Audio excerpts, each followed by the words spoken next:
कौम साफ़ी जोया मला जी इज्जत खतरे में। ठेकेदार वजीर प्यार के पुट वसीम प्यार मुनीर प्यार खिलाफ दाई दे परेश कर पहुंची गई।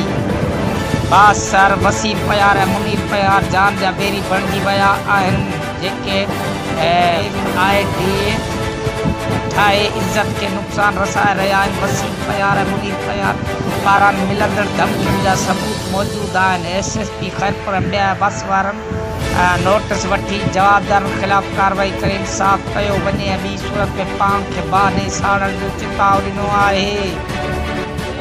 खैरपुर मीरत खां आहियां।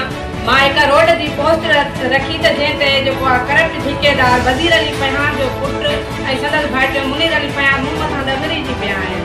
मूंखे मोतमार धमकियूं ॾेई रहिया आहिनि ऐं मुंहिंजे नाले सां फेसबुक आइडियूं ठाहे फेक आइडियूं ठाहे मूंखे बदनाम करे रहिया आहिनि। मुंहिंजी इज़त ऐं मुंहिंजी जान खे इलाही नुक़सानु आहे हिननि मां ऐं मूं वटि सबूत बि मौजूदु आहिनि जेके उन्हनि WhatsApp वॉइस कया आहिनि मूंखे ऐं मैसेजनि ते धमकियूं ॾेई रहिया आहिनि ऐं कॉल ते धमकियूं ॾेई रहिया आहिनि।